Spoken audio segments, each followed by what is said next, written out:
Purihin ang Diyos ng langit, sambahin at awitan. Pusa'y buksan at ihain, purihin, Diyos purihin. Alleluia, Alleluia, lapit sa Hari natin. Purihin, luwalhatin, biyaya at pagliligtas sa ating nagugupiling sa sana'y hanguin.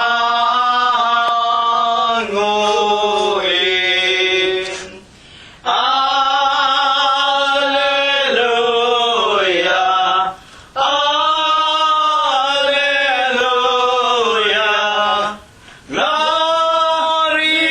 Gloria Patri Dei. Ang Diyos ay naghihintay,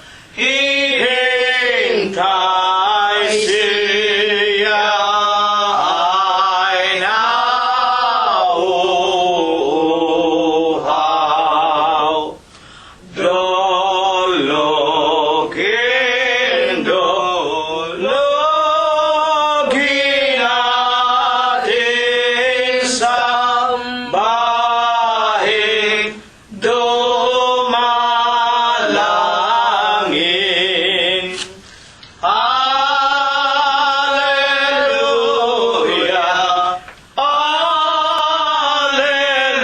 Alleluia, Diyos na maawain.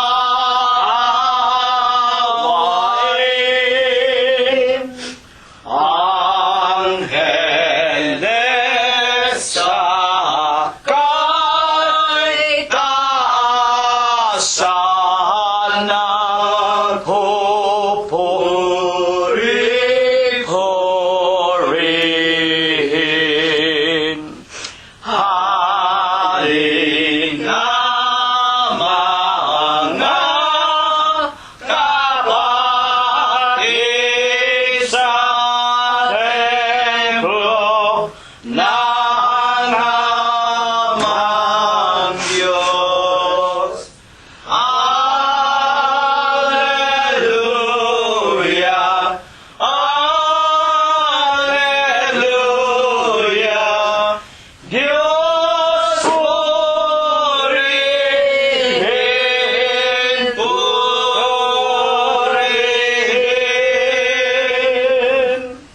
Amen.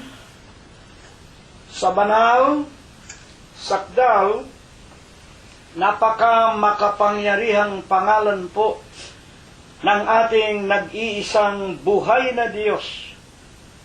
Walang iba kung hindi ang ating Panginoong Hesukristo. Ako po ay bumabati sa inyong lahat ng kapayapaan. Purihin ang pangalan ng Panginoon. Purihin ninyo ang Panginoon. Purihin ninyo ang Panginoon mula sa mga langit. Purihin ninyo ang Diyos sa kanyang mga kaitaasan. Purihin ninyo siya, ninyong lahat niyang mga anghel. Purihin ninyo siya, buo niyang mga hukbo. Mga hari sa lupa at lahat ng mga bayan mga pangulo at lahat ng mga hukom sa lupa, mga binata at gayon din ng mga dalaga, mga matatanda at lahat ng mga bata. Purihin nila ang pangalan ng Panginoon, sapagkat ang kanyang pangalang mag-isa ay nabunyi. Ang kanyang kaluwalhatian ay nasa itaas ng lupa at ng mga langit. Purihin natin ang pangalan ng Panginoon. Magsiawit tayo sa Diyos ng mga bagong awit at ng kanyang kapurihan sa kapisanan ng mga banal. Sa makatwidbaga sa iglesia ng Diyos kay Kristo Jesus, sapagkat ang Diyos ay nalulugod sa kanyang bayan, kanyang pagagandahin ang kaligtasan ng mga maaamo. Purihin natin ang pangalan ng Panginoon. Purihin natin ang Diyos sa kanyang sanktuaryo. Purihin natin ang Diyos sa langit ng kanyang kapangyarihan. Purihin natin ang Diyos dahil sa kanyang mga makapangyarihang gawa. Purihin natin ang Panginoon ayon sa kanyang marilag na kadakilaan at purihin ng lahat ng mga bagay na may hininga. Purihin nila ang pangalan ng Panginoon. Atin na pong pasisimulan ang pagpapailanglang natin ng mga pagpupuri at pagluwalhati sa pamamagitan po ng bunga ng ating mga labi sa banal at malinis na pangalan po ng ating nag-iisa at buhay na Diyos, na wala pong iba kung hindi ang ating Panginoong Hesukristo. Una po nating awitin ang bilang 165 sa atin pong mga imnaryo. Kay Jesus na pag-ibig sa aking umakay, upang mapalapit sa kanyang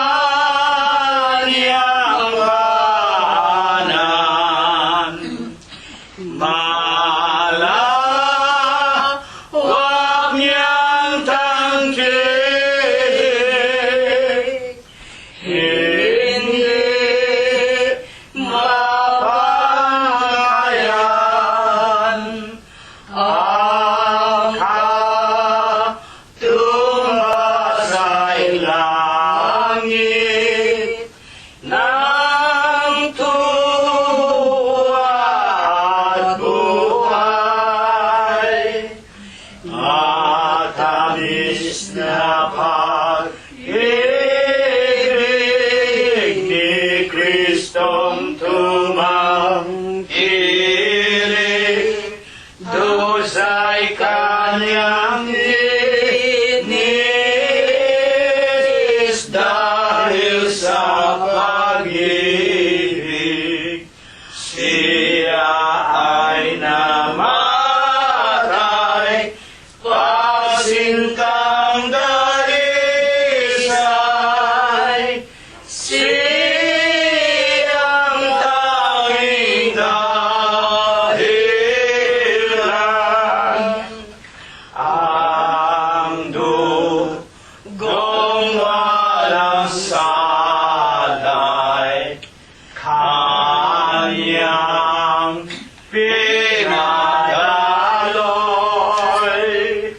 Dahil sa pagsinta sa mundong nalulong, niyakap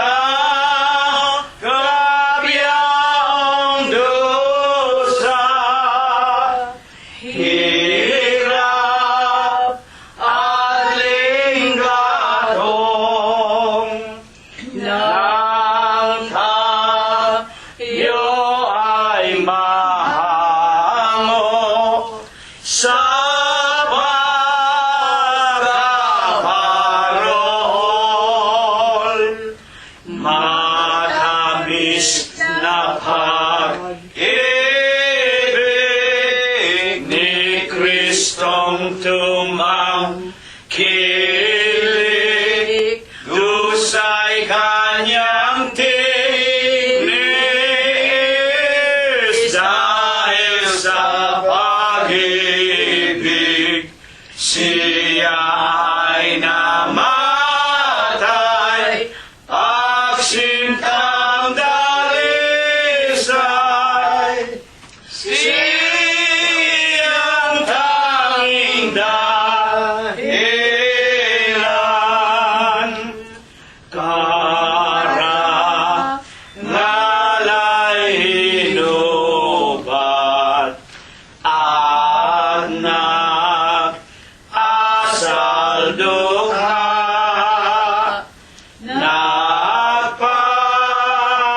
nakitang ganap.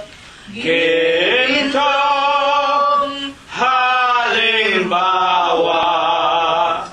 dahil lang sa pagliyab ay nagpakababa upang tayo'y maligtas sa bangis ng sumpa. Matamis na pag-ibig ni Kristong tumangkilik, dusay kanyang tinis dahil sa pag-ibig. Siya ay namatay, pagsintang dalisay. Siyang tanging dahilan. Purihin ang pangalan ng ating Panginoong Heso Kristo. Huling awit, mga kapatid, numero 181 sa atin pong mga imnaryo. Jesus akin na sa amin ay tanglaw, na tanging gabay ng aming buhay. Kami po nawa ay papanubayan na lagi ama sa paglalakbay. Kami mayroong tanging layunin, ang bawat isa'y ito ang midin. Ang paraisong langit ay kamtin, sa maluwalhating bayay mapiling. Isang iglesia ang tatag ng Diyos, si Kristo Jesus ang manonobos. Bayang hinirang at mahal ni Jesus, aring sariling walhati sa Diyos. Kami mayroong tanging layunin, ang bawat isa'y ito ang midin. Ang paraisong langit ay kamtin, sa maluwalhating bayay mapiling. Sa kalagayan sa sandaigdigan, kabalis na ay di maiwasan. Ang paglilingkod ay tibay ng dibdib, upang tamo hinahangad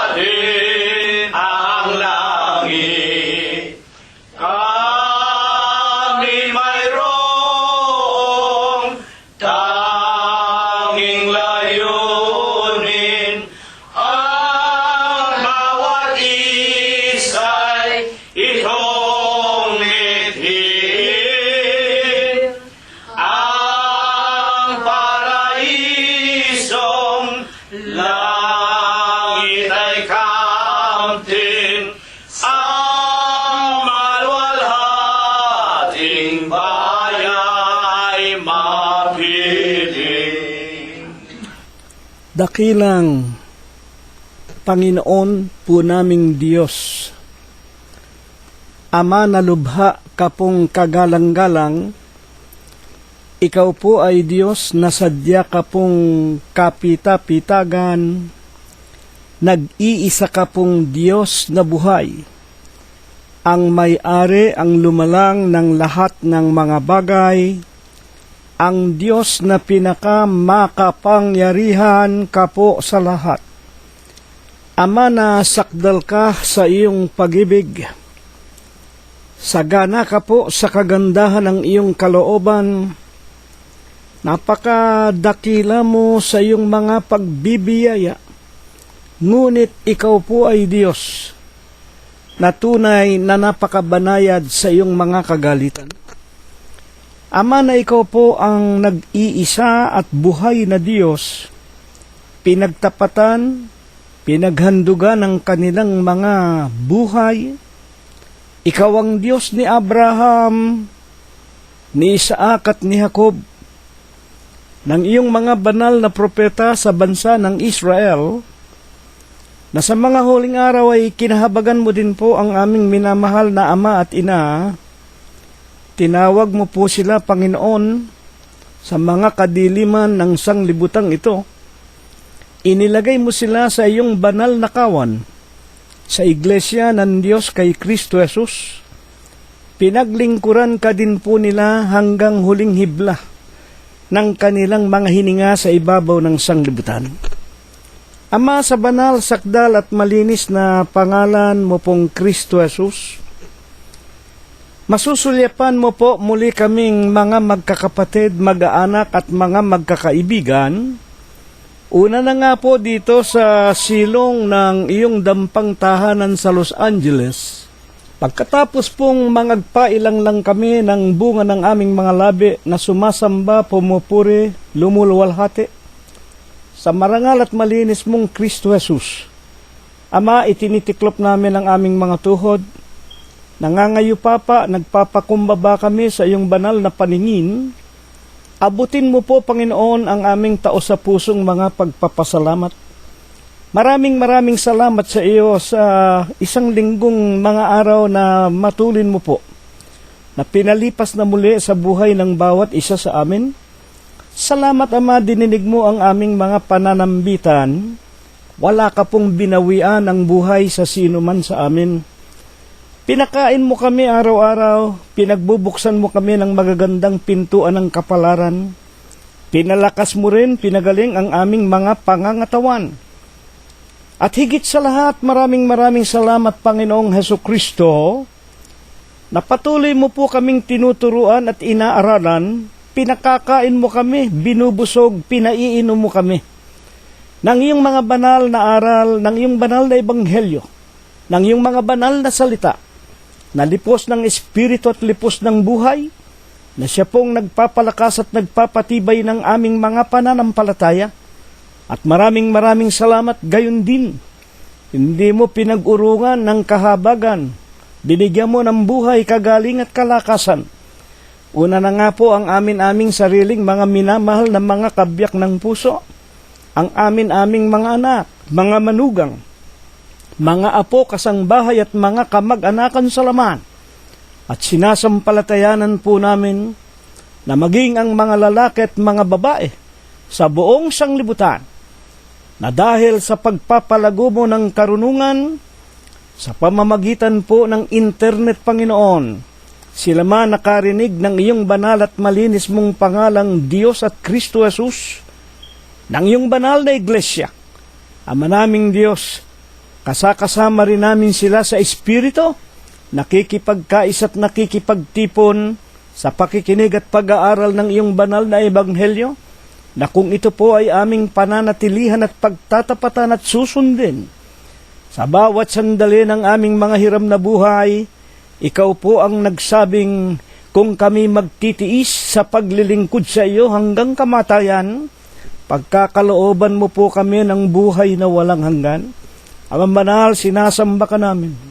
Pinupuri ka namin.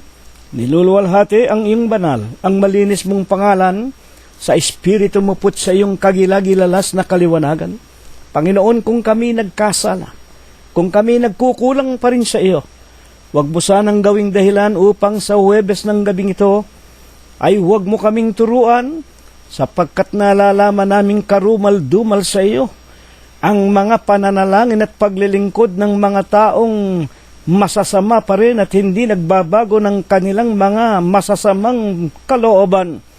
Patawarin mo po kami, Amang Banal, at sa Huwebes po ng gabing ito, dalangin namin, nakikiusap kaming ikaw nawa ang muling tumayo sa aming mga kalagitnaan, kasangkapanin mo lamang ang bibig at labi ng iyong pinakahamak at wala mong kakabukabuluhang alipin. Linisin mo po ang kanyang puso, banalin mo po ang kanyang kalooban, tulungan mo pong wala siyang maituro, kung hindi ang iyong mga banal na kalooban sa langit. At kung ito po'y aming mapakinggan, bigyan mo po ng bis at kapangyarihan, tumagos sa kaibuturan ng aming mga puso, tumubo sa amin sa araw-araw, at ito po ang magamit naming pananggalang sa lahat po ng suluigi ng mga kadiliman. Amang Banal, ang lahat ng ito, isinasamo namin, ipinapakiusap, na minsan pa'y iyong ibabasbas. Ibebendisyon mo po sa aming lahat, maging sa aming mga sariling mga sangbahayan at mga mahal sa buhay, lalo na nga sa lahat ng aming mga kaibigan, sa tanging pangalan mong Kristo Jesus ngayon at magpakaikailanman. Amen. At ngayon po, mga pinagpipitaganan po naming mga tagapakinig. Una na nga po, charity begins at home. Atin na pong husayin ang ating sariling mga kaluluwa. At atin ang tawagin ang ating mga mahal na kabiyak, ang ating mga anak, mga manugang, mga apo, mga kasangbahay natin. At kung meron na po tayong kaibigan sa tahanan natin, bago po sila umalis, ipag-anyaya, ipag-imbita natin na sila ay makipagkaisang espiritu sa pakikinig ng mga salita ng Panginoong Hesukristo, sapagkat ang ebanghelyo ng Panginoon, ito po ang magliligtas sa ating mga kaluluwa. At katungkulan po natin, tulad nga po ng sinasabi sa Hebreo 13:16, to do good and to communicate. Ang mga salita ng Diyos, ito po ay mabubuti na dapat ipakilala natin, iparinig din naman sa ating una na nga kasangbahay at mga kaibigan. At sa ganitong kaparaanan, we are communicating na ibabalita natin ang mabubuting balita o ang ebanghelyo ng Panginoong Hesukristo. Huwag nating ikakahiya ang pangalang Diyos at Kristo Jesus. Lalo na nga po ang pangalan ng iisang iglesia na napasulat sa Biblia, ang iglesia ng Diyos na binayaran niya ng kanyang dugo sa bundok ng Kalbaryo. Aklat ng Mga Gawa 20:28, basahin po ninyo sa King James sa orihinal na Ingles na pinanggalingan. Atin na pong kuhanin din naman ang ating mga Biblia at bubuksan na po natin ang paksa na isinaayos ng Panginoong Hesus.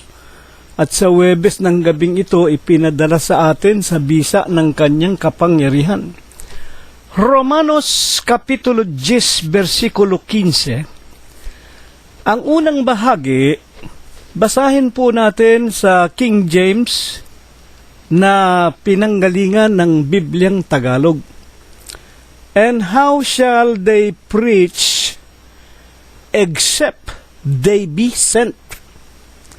Sa Tagalog, Paano sila magsisipangaral kung hindi sila mga isinugo? Dito po sa simpleng pananalitang ito po ay tanong na nagpapaliwanag. Papaano sila mangangaral hindi naman sila isinugo?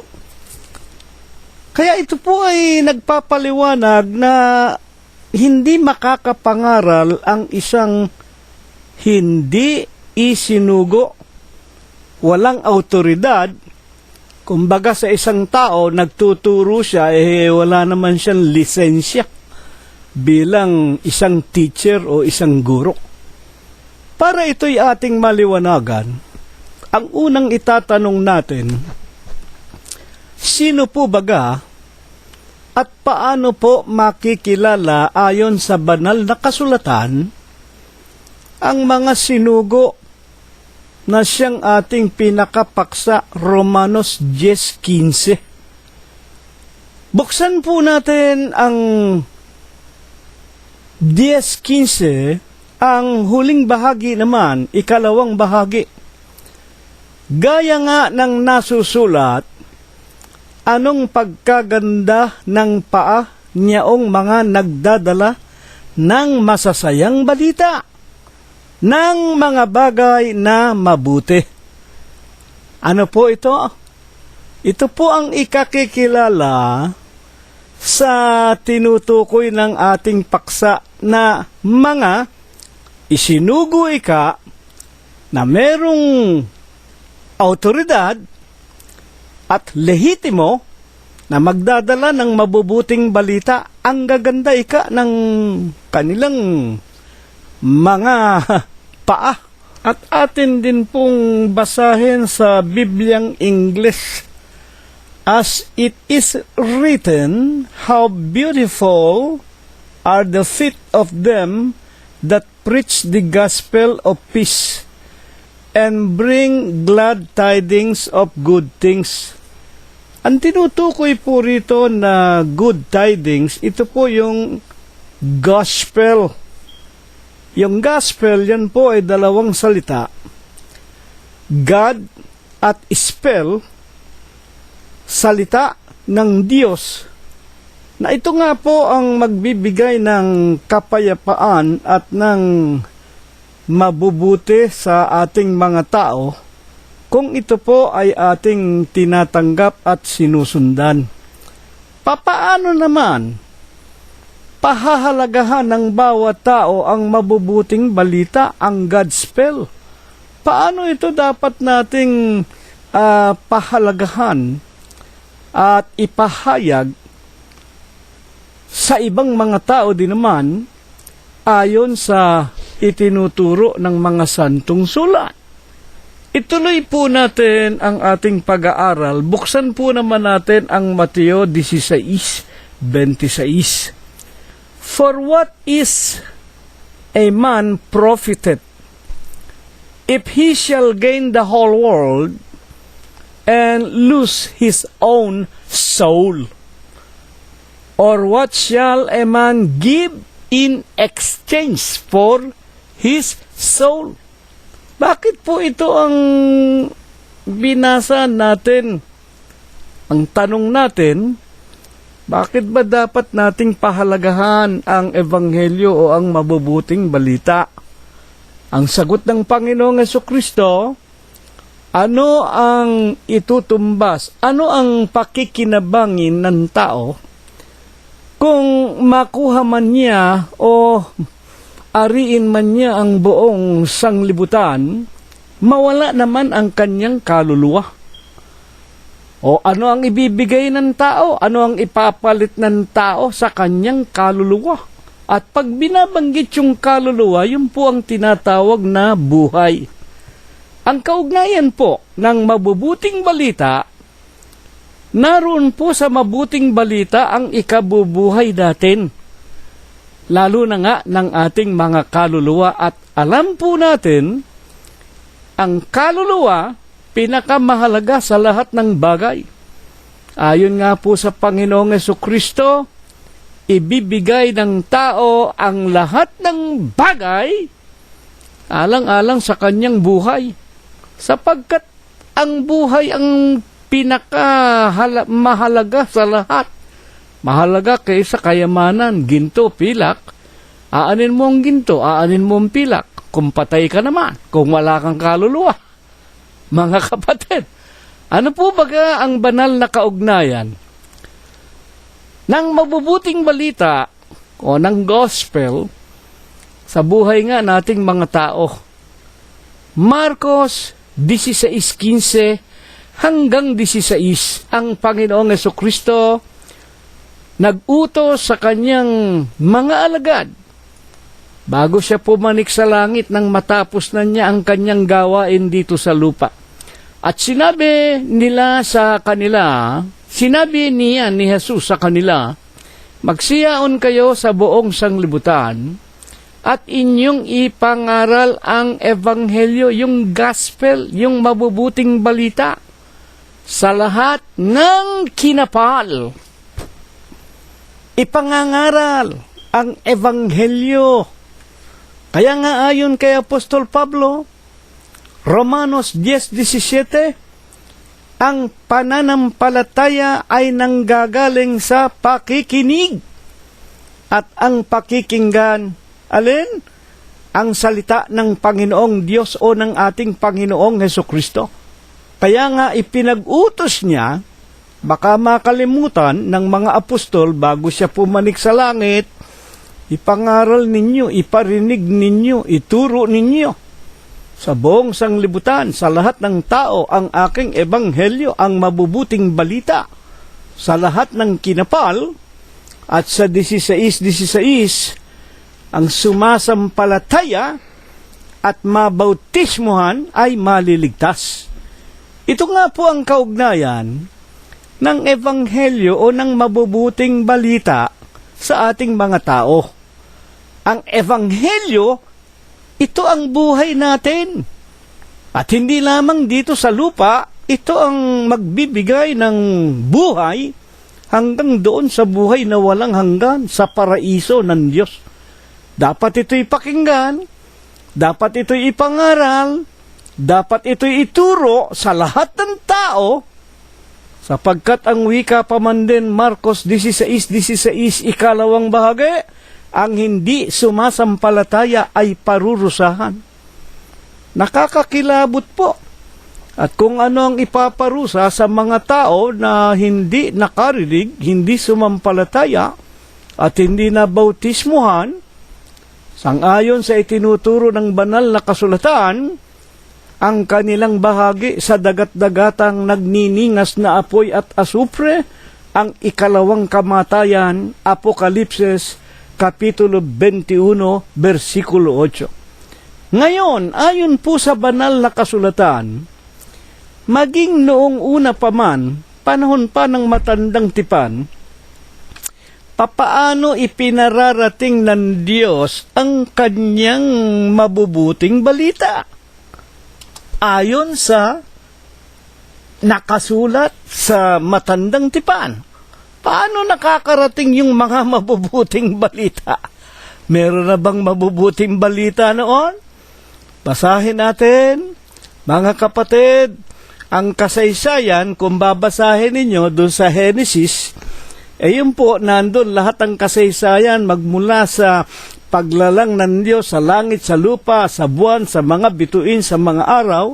Nilalanga ang ating ama na si Adam, at mula sa alabok ng putik, at pagkatapos mula kay Adam, nilalang ang ating ina, kinuha sa harap ng puso, isang tadyang, ginawang babae, at sila nga po ang ating mga magulang. At alam natin, hindi ko nababasahin para wag tayong masyadong humaba, ang mabubuting balita noon o ang gospel, ang mga salita ng Diyos, yun po literal na sinasabi ng Diyos mukhaan kay Eva at kay Adam.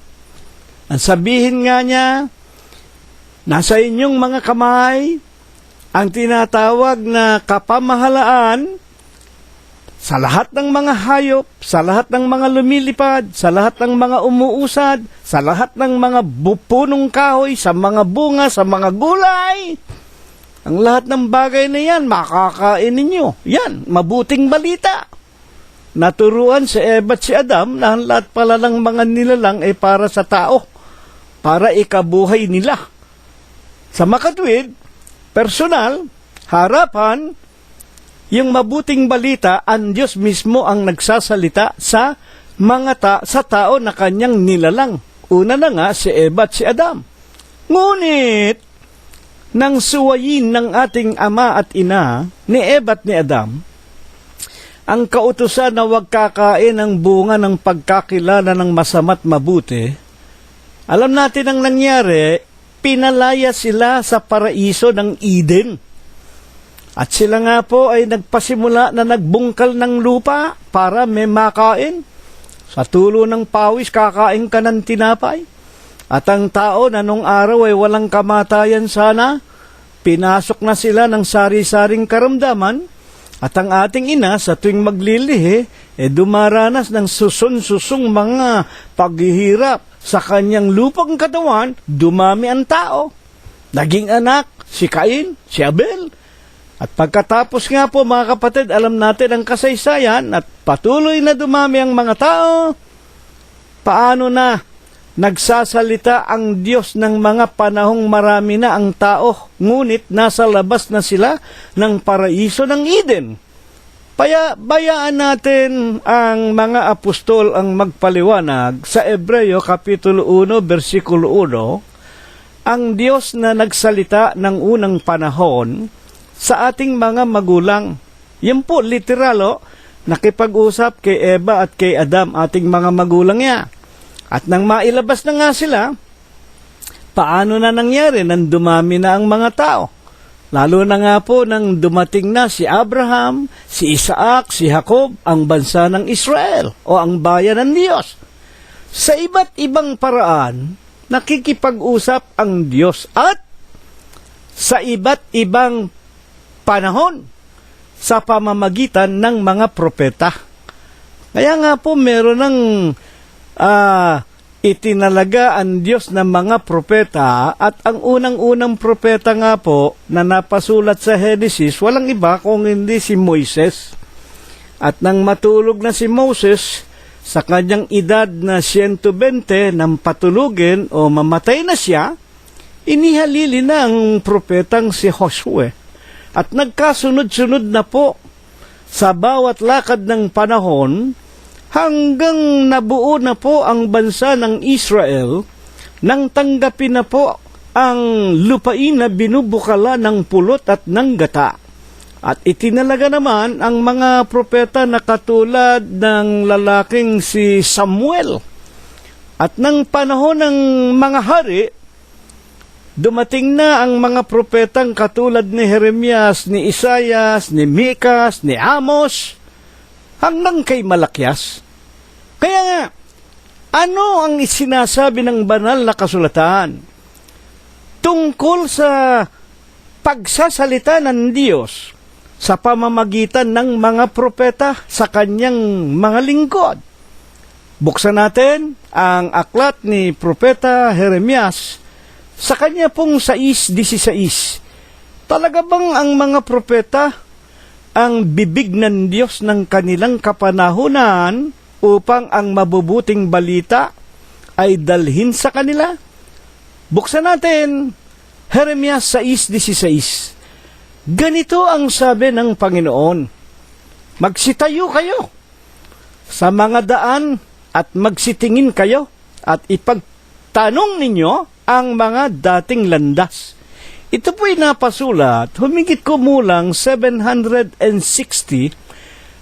AD before the manifestation of God into flesh, bago po nagkatawan tao ang Panginoong Hesukristo.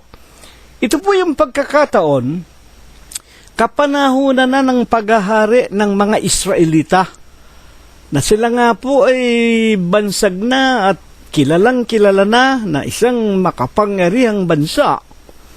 at naghali-halili na ang mga hari magmula kay Haring Saul, kay David, kay Solomon, kay Jeroboam, at dito nga po sa pagkakataong ito, ang bansa ng Israel sa pamamagitan ng mga hari, tumalikwas na, tumalikod na sa paglilingkod sa tunay na Diyos. Sa Diyos na walang larawan. Sa Diyos na sa 2 tapyas na bato, unang-unang ipinag-utos ng Diyos, ako ang Diyos na naglabas sa inyo sa pagkaalipin kay Paraon sa Ehipto. Exodus Kapitulo 20, versikulo 1 hanggang 5. Unang utos, huwag kang magkakaroon ng ibang Diyos maliban sa akin. Ikalawang utos, huwag kang gagawa ng anumang anyo, larawan, nang nasa langit, nasa lupa, at nang nasa ilalim ng lupa. Huwag mo silang yuyukuran, huwag mo silang paglilingkuran. Ngunit, nang kapanahon ng ito ni Jeremias, ang mga hari noon ay nahirati na sa paggawa ng Diyos-Diyusan. Sila nga po'y tumalikod na. Ang Diyos nagpadala sa kanila ng mensahe sa pamamagitan ni Jeremias, at sinabi ng Diyos kay Jeremias, sabihin mo sa kanila, ganito ang sabi ng Panginoon, magsitayo kayo sa mga daan, magsitingin kayo, ipagtanong ninyo ang mga dating landas. Dito yung dating daan na tinutukoy yung 2 tapyas na bato, na wag silang magkakaroon ng ibang Diyos maliban sa Diyos ni Abraham, Diyos ni Isaac, Diyos ni Jacob. Pero kanila pong nilabag ang kautusan sapagkat sila po gumawa ng mga larawan. At kung inyong babasahin ang lahat ng talata sa kanyang Jeremias Kapitulo 7, mga kapatid, kayo naman ang mag-aral, hindi mo ba nakikita ang ginagawa ng aking bayan? Sila nga po ay gumawa ng reyna ng langit, ipinagpoprosesyon nila, ipinagpipiesta nila, ayon kay Jeremias. Kaya nga, ang babala ng Diyos, sabihin mo sa kanila, hanapin nila ang dating daan. At kung saan nandoon ang mabuting daan, bumalik na sila, lumakad na sila ron, makakasumpong sila ng kapahingahan sa kanilang kaluluwa. O patatawarin ko sila. Ngunit, ano ang sinabi ng mga Israelita? Hindi kami magsisilakad doon. Sinuway na naman. Nung una, si Eva at si Adam. Mukhaan na, diretsahan na, personal. Kinakausap sila at pinagbabawalan ng Diyos, pero hindi rin sinunod ni Eva at ni Adam. Kaya nga, ayon kay Propeta Malakias 3:7, panahon pa ng inyong mga magulang, panahon pa ni Eva at ni Adam, matitigas na ang ulo ng mga tao. Hanggang sa panahon ng mga hari, Jeremias 6:16, hindi kami magsisilakad doon sa dating daan na kung liliwanagin, ayaw namin bumalik sa paglilingkod sa Diyos na walang larawan. Gusto namin itong reyna ng langit. Na ito namang reyna ng langit, ito naman ang impluensya nitong tinatawag na Ehipsyo sa mga sangkatauhan sa sanglibutan, sapagkat yung reyna ng langit na kinikilala nila noong araw, yung po si Isis, na ang anak noon ay si Horus, na yung Horus na yon ipinanganak ng Disyembre 25, na yan naman, nang ito ay masakop, ang Ehipto masakop ni Julius Caesar, nang siya'y maging babae niya si Cleopatra. Alam natin ang mga tinatawag na paganong Romano, ang lahat ng nasasakupan nila, yung mga emperador, ipinag-uutos na yung mga Diyos-Diyusan, yung mga anito, dalin sa Roma. Kaya doon, santambak. Hanggang ngayon. Kaya naman, ang iglesyang bumangon sa tinatawag na Imperyo ng Roma, sa City of Seven Hills, which is the Vatican, yung Katolisismo, na isang tambak ang Diyos-Diyusan. Kaya nga ngayon, yung kaarawan ni Horus, ikinapit nila kaarawan daw ni Jesus Christ.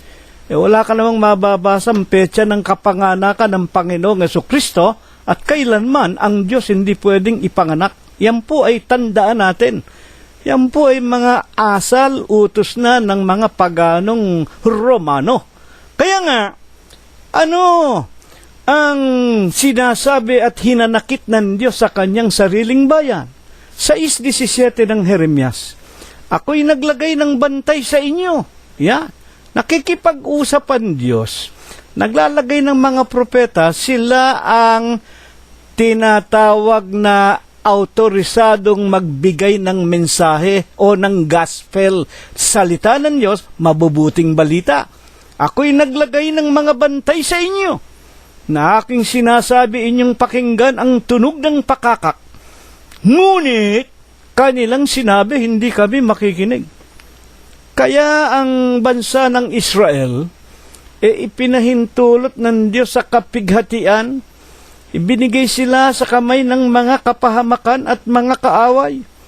Alam natin ang kasaysayan ng Babylonian captivity, isinugo ng Diyos ang Nabucodonosor na isang pagano. Kinubkob sila, winasak ang Jerusalem. At tinangay sila doon sa Babylonia. Inalila sila't inalipin sa loob ng 70 taon, which is very much popularly known as the Israel 70 years of Babylonian captivity according to world history. Kapahamakan ang ibinigay sa kanila ng Diyos dahil sa pagsalangsang sa mga mabubuting balita na ayaw nilang pakinggan at ayaw nilang sundin. Ngayon, ano ang ipinasya ng Diyos at ipinag-utos ng Diyos kay Jeremias? 7:16 ng Jeremias, ituloy natin. Ito po. Kaya, Jeremias, huwag mong ipanalangin ang bayang ito, ni palakasin man ang daing patungkol sa kanila, ni idalangin man, o mamagitan man ikaw sa akin, sapagkat hindi kita pakikinggan.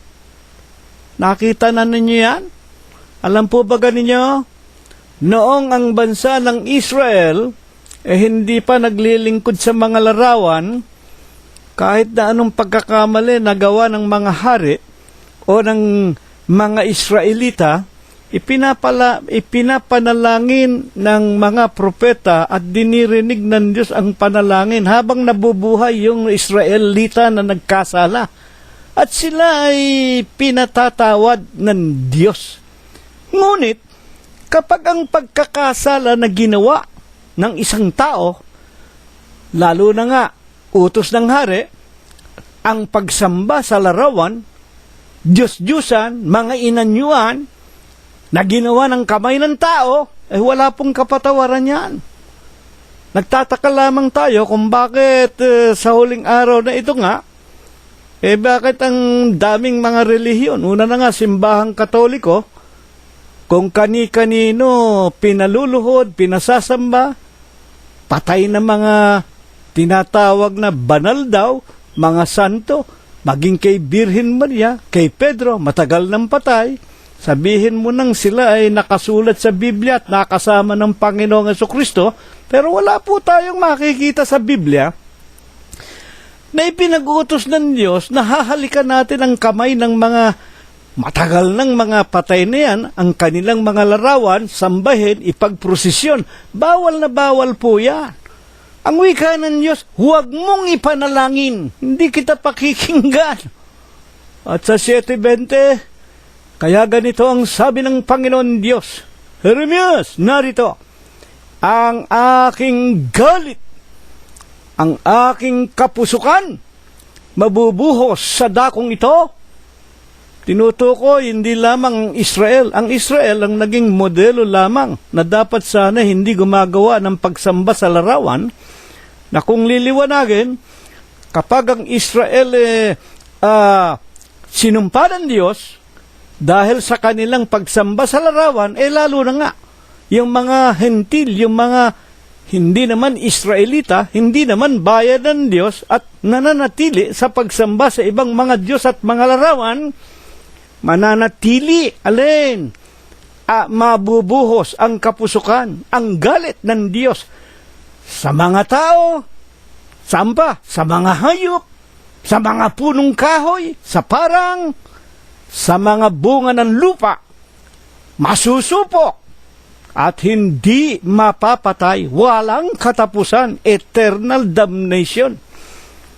Mga tagapakinig, lalo na nga sa huling araw nating ito, nagtataka lamang tayo, yan lang sa ating inang bayan, lagi nating nakikita, lagi nang umulan lang ng konti, baha na, lubog na, marami nang nawasak na bahay, marami nang nalunod, marami nang nawala.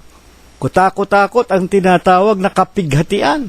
Pagkatapos naman magkaroon ng sunog. Kung masunog ang mga bahay sa Pilipinas daan-daan, libo.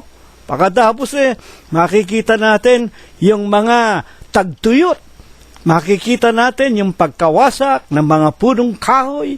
Meron pang mga tinatawag na mga kulisap na kumakain ng mga bunga ng ating mga punong kahoy. Katakot-takot na sumpa. Bakit hindi maintindihan ng mga Pilipino na ang dahilan niyan ang galit ng Diyos? Sapagkat walang itinuturo sa mga Pilipino, kung hindi Mama Mary, Hail Mary, dinagdagan pa ninyo ng Mother Teresa, Kalunsad, Lorenzo Ruiz, humahalik pa kayo sa mga larawan ng mga papa, pati yung putol na paa ni Hesus Kristo doon pagka araw ng piyesta ng Nazarenong Negro, hinahalikan ninyo yung paa. Pagkatapos nagkakagulo kayo, nakikipaghaltakan kayo sa lubid, ang daming nasasaktan, ang daming nagkakasakit. Hindi ba ninyo naiintindihan na yung ginagawa ninyo laban sa kalooban ng Diyos? Hindi kayo nakikinig sa mga isinusugo ng Diyos, tulad na nga ni Propeta Jeremias. Tulad kayo ng bansa ng Israel, ang titigas ng ulo, kaya ang Israel pinutol ng Diyos ang kanyang kaugnayan sa kanyang sariling bayan. Kahit na anak ng Diyos, talagang susumpain pagka hindi sumunod. Karamihan nga ng mga relihiyon at mga iglesia, wala namang itinuturo kundi God is love. Hallelujah! Amen! Praise the Lord! Hindi ninyo iniintindi na merong kautusan ng Diyos. Hindi ninyo pinakikinggan ang mga aral ng Diyos. Hindi ninyo binabasa ang banal na kasulatan na naroon ang ikatutubos, ikaliligtas ng ating mga kaluluwa. Ngayon, ang huli nating mga katanungan, nang sumpain ng Diyos ang kanya mismong sariling bayan, kasama na ang buong santinakpan, sapagkat maliban po sa Israel, ang kahintilan wala po talagang pag-asa yan Wala po talagang, walang relasyon sa Diyos yung mga hentil. Kaya nga tinatawag na hentil outside of the blessing or mercy of God. Ang talagang iniibig lang ng Diyos yung kanyang sariling bayan. Sapagkat yun ang una na nakitaan niya ng pagtatapat, pasimula na nga kay Abraham at sa mga una niyang mga lingkod na hindi naglingkod sa mga larawan. Pinanatili ba ng Diyos na ang sangkatauhan mapalayo sa Kanya at talagang maitalaga na sa kamatayan? At yung kamatayan na yon, kung ang mga tao hindi aalis sa paglilingkod sa ibang Diyos, sa mga papa, sa mga santo, sa mga larawan, sa mga ginto, sa mga pilak, sa mga milagro, impyerno. 21:8 ng Apokalipsis, magbasa kayo. Nakakakilabot yan pag hindi kayo umalis niyan. Pag hindi kayo bumalik doon sa tinatawag na mabubuting balita, na dapat sana pinakikinggan ninyo na dala-dala ng mga tagapagturo ng Diyos. Pinanatili po baga ng Diyos ang santinakpan sa kamatayan nang dahil sa kanilang pagsalangsang sa mabubuting balita na hindi nila pinakinggan na noong araw pa, si Eva at si Adam, inuutusan na ng Diyos ng diretso, mukhaan, hindi pa rin nakinig sa Diyos. Nang palayasin sila sa paraiso ng Eden, nang dumami ang mga tao at nagkaroon ng bansa ng Israel, nakipag-usap ang Diyos sa pamamagitan ng mga propeta, ay hindi pa rin nakinig sa mga propeta. Ayaw pa rin nilang pakinggan ang mabubuting balita na magbibigay sa kanilang kaluluwa ng buhay.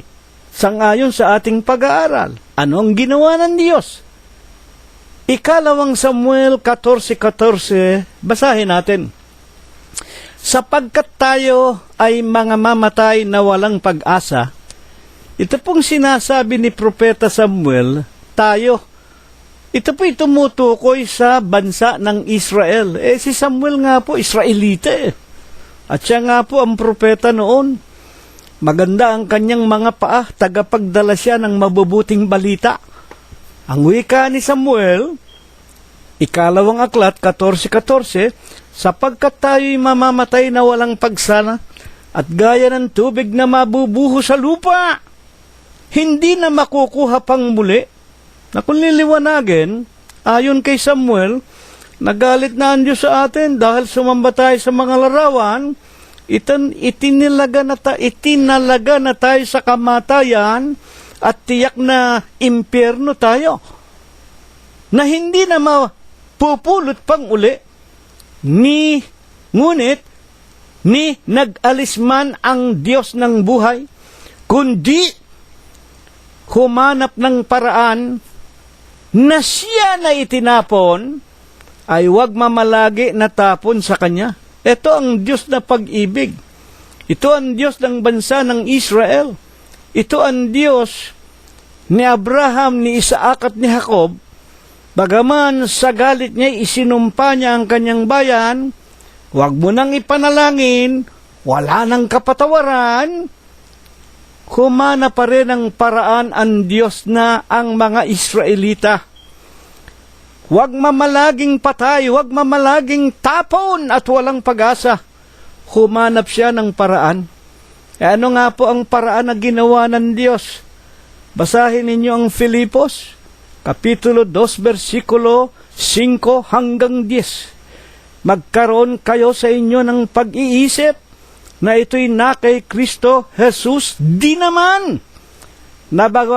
Nabagaman siya, si Kristo Jesus, nasa kalagayang Diyos, hindi niya inaring nararapat panangnan ang pagka-Diyos niya. Hinubad niya, tinanggal niya yung kanyang kapangyarihan bilang Diyos.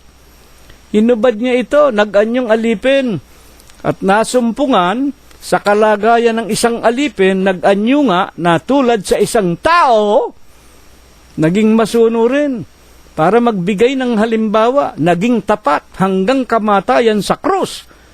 Kaya naman, binigyan siya ng pangalan Kristo Jesus, upang sa pangalan ni Jesus, iluhod ang lahat ng tuhod ng nasa langit, nasa lupa, at ng nasa ilalim ng lupa. Paano ang ginawa niya? Hinubad niya ang pagka-Diyos niya.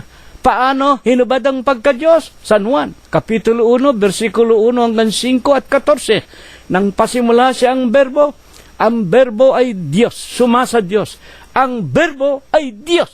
Ang lahat ng bagay ginawa niya. At alinman sa mga nagawa ay hindi nagawa kung wala siya. Nasa kanya ang buhay. Ang buhay ang ilaw ng sanglibutan. Ano ang ginawa ng Diyos na berbo?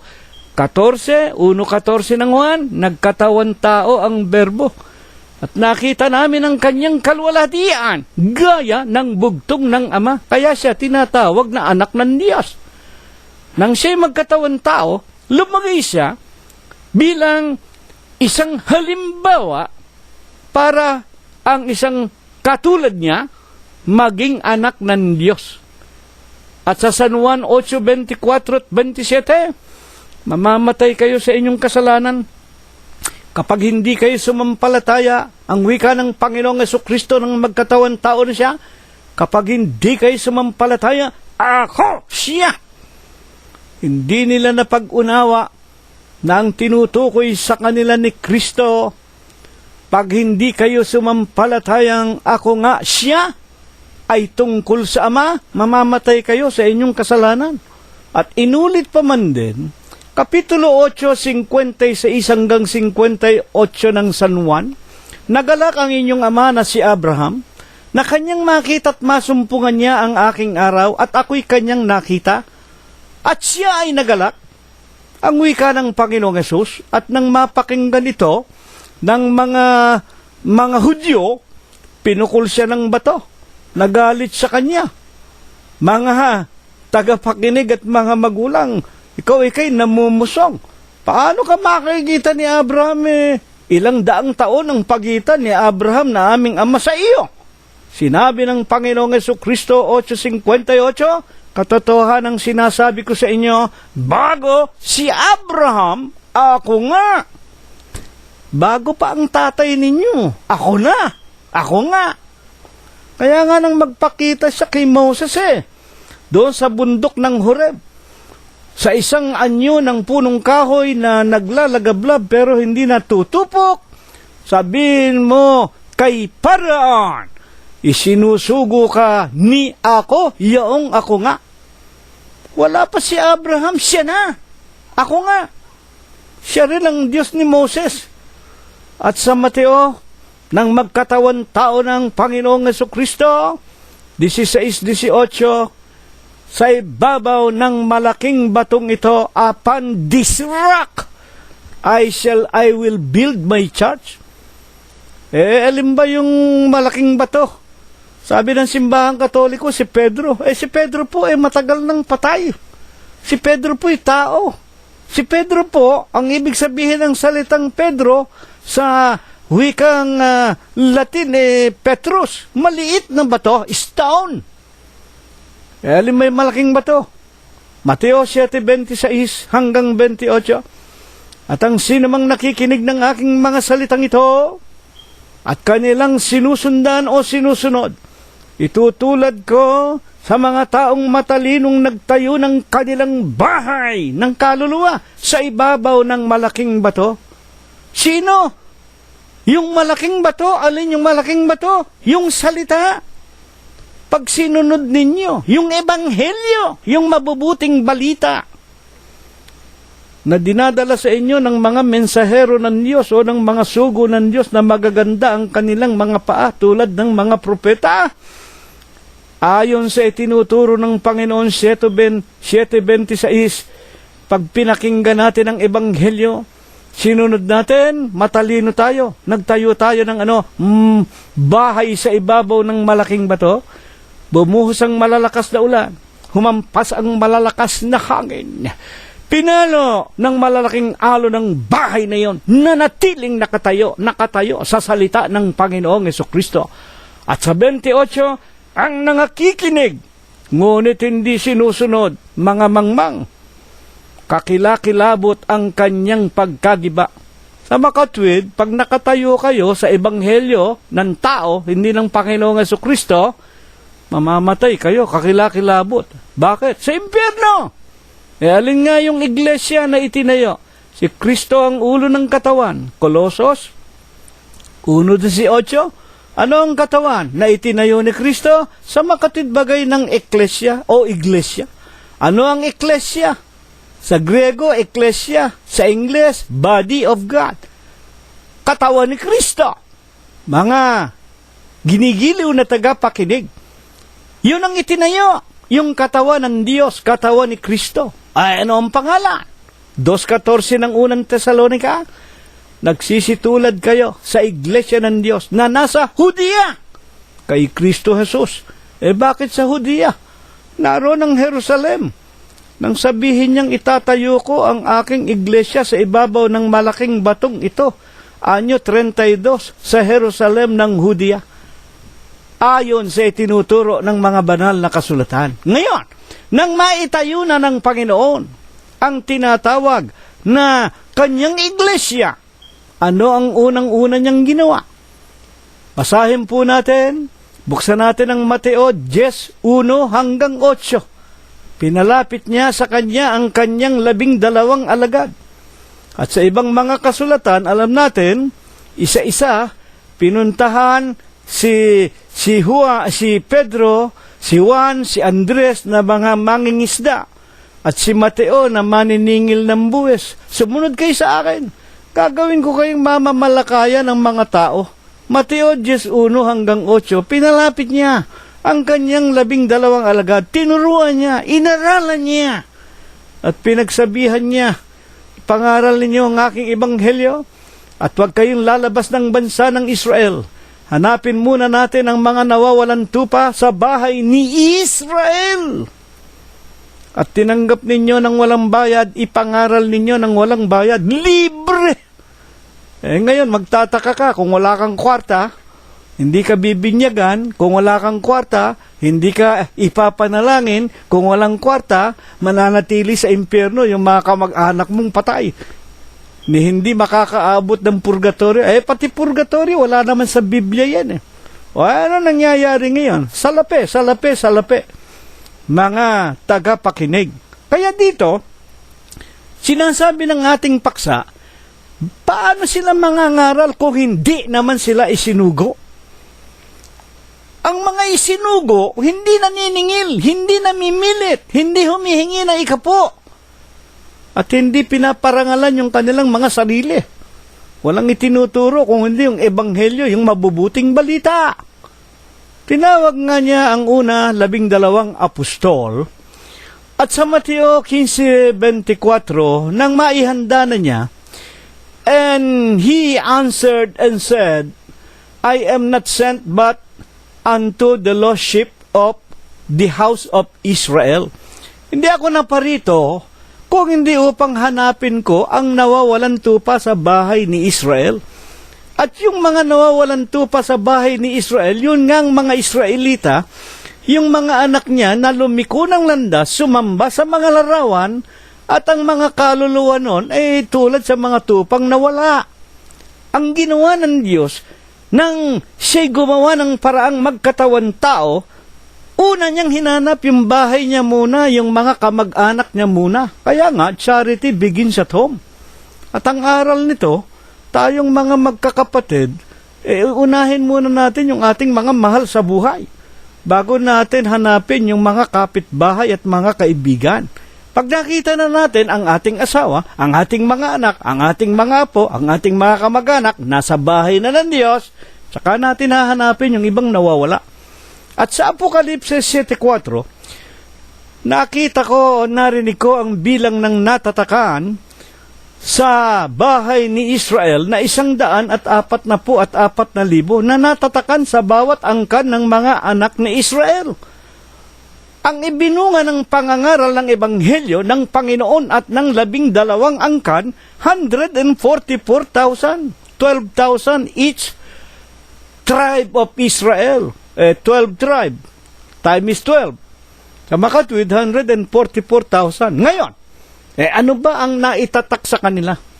Nang sabihin ng Panginoon, ipangaral ninyo ang aking Ebanghelyo, ang sumasambalataya, binyagan ninyo, lubog sa tubig.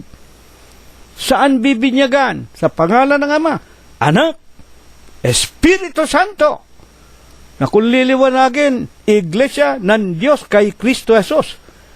May tatakba itong 144,000. Buksan natin ang Apokalipsis 14:1. At tumingin ako at narito ang kordero, nakatayo sa bundok ng Sion, at ang kasama niya 144,000 may pangalan niya, Hesus Kristo, at pangalan ng kanyang Ama, Diyos, nakasulat sa kani-kanyang noo. At ayon nga po sa kasaysayan ng Biblia, ito ang nawawalan tupa sa bahay ni Israel, na hinanap sa bansa ng Israel ng Panginoon kasama ang 12 na nga bautismohan sa pangalan ng Ama at ng Anak, Iglesia ng Diyos kay Kristo Jesus.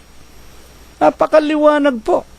At nang matagpuan na, natapos na ang gawain ng Panginoong Jesus at ng 12, nahanap na ang mga nawawalan tupa sa bahay ni Israel, Tinawag na nga po ng Diyos ang isang mang-uusig sa iglesia ng pangalan ay Saulo. Isang masugid na tagasunod ng relihiyong nangingili ng araw ng Sabat. Anong ginawa kay Saulo na taga Tarso? Aklat ng mga Gawa 26:16. Dadapot magbangon ka, tumindig ka sa iyong mga paa, sapagkat dahil dito'y napakita ako sa iyo upang ihalal kitang ministro, sugo. At saksi din naman ng mga bagay na nakita mo sa akin at ng mga bagay na pagpapakitaan ko pa sa iyo. Iniligtas kita sa bayan, 26:17 ng Gawa. At sa mga hintil na sa kanila'y sinusugo kita.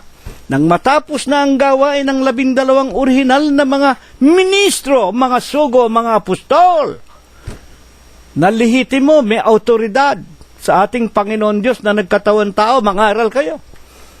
Tinawag naman para sa kahintilan ang lalaking si Saulo na sa kanyang pagbabago magmula sa relihiyon na nangingili ng araw ng Sabat, tinanggap niya ang iglesia ng Diyos kay Kristo Jesus, ginawa siyang ilaw sa kahintilan, mga ginigiliw na tagapakinig. Kaya po, ibinangon sa atin ang paksang ito. 10:15. Paano silang magsisipangaral kung hindi sila mga sinugo? Paano mangangaral yung mga Katoliko? Paano mangangaral yung mga Baptist, yung mga Protestante, kung ano-ano?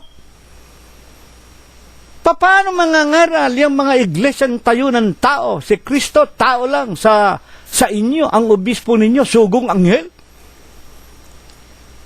Kung hindi naman kayo sinugo.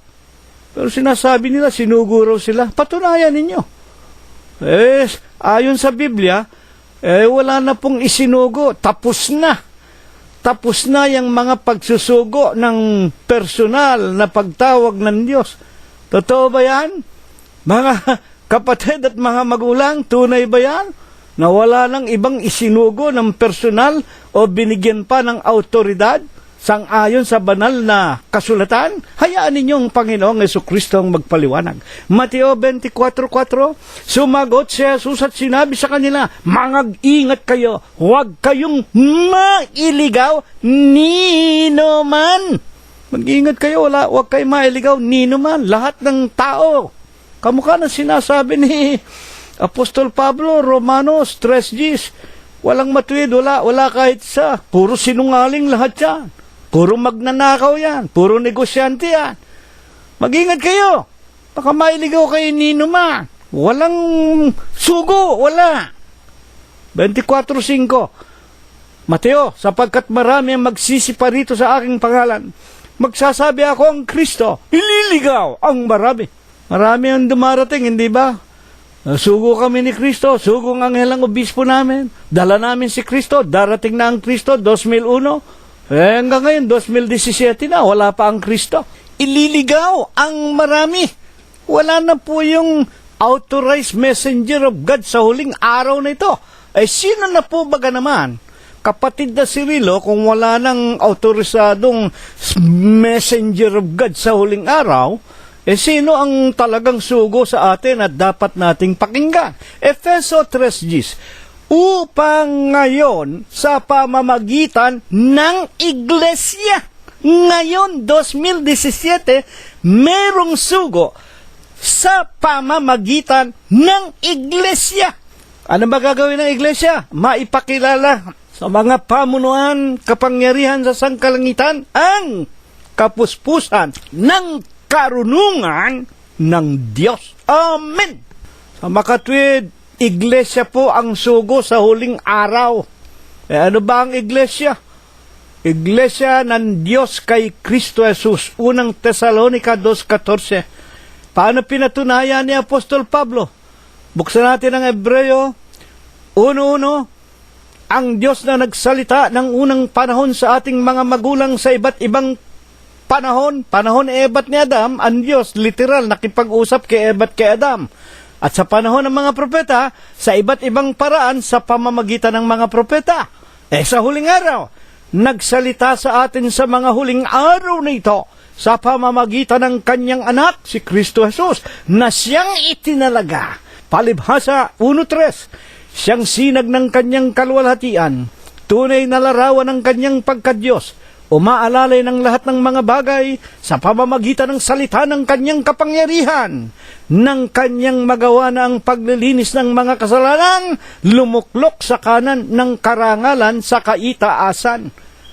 Ito po ang tunay na sugo. At ang Panginoong Hesukristo, hindi mo mapapalitan. Hindi po mamamatay ang Panginoong Hesukristo. Bakit mamamatay? May kamatayan ba ang Diyos? Ako ang Alpha, ako ang Omega, ako ang kahapon, ako ang ngayon, ako ang pinatay, ako ang nabuhay, ako ang darating. Basahin ninyo sa Apokalipsis. At sa Mateo 28:20, maliwanag ang sabi ng Panginoong Hesukristo bago siya pumapanhik sa langit.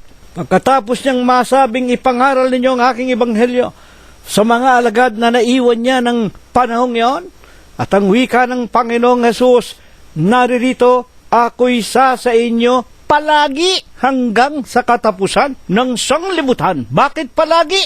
Hanggang 2017, siya ang nangangaral sa amin, Huwebes at Linggo, sa pamamagitan ng kanyang kapangyarihan.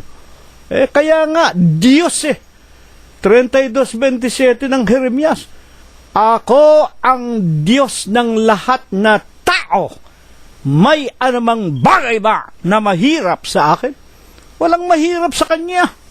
Ang nangangaral sa atin, ang Panginoong Hesukristo, ang tagapangaral, ang merong magagandang mga paa, ang iglesia ng Diyos kay Kristo Jesus. Sa pamamagitan ng Kanyang mga anak na naririto.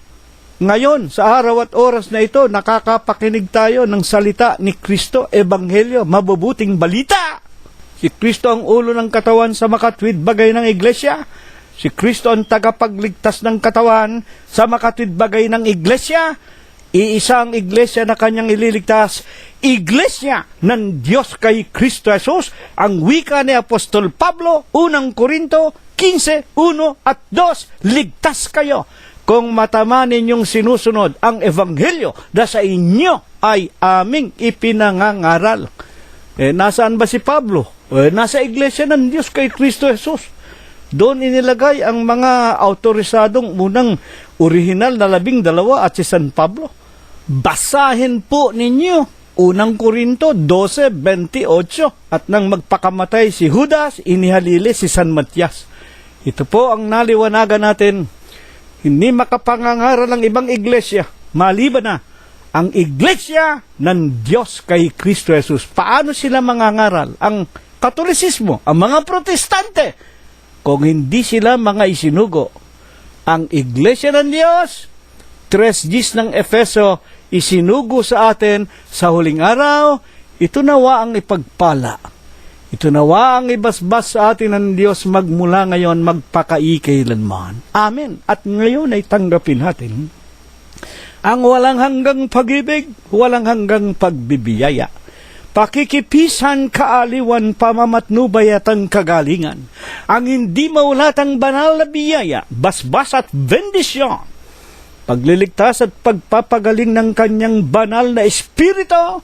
Ito nawa ang kanyang ipagkaloob sa ating lahat magmula ngayon, magpakaikailanman. Amen. Kapayapaan ang sumaatin, purihin ang pangalan ng Panginoong Hesukristo. Kapayapaan po ang sumaating lahat hanggang sa darating na linggo, kung tayo po ay binubuhay pa. Salamat po sa inyong lahat.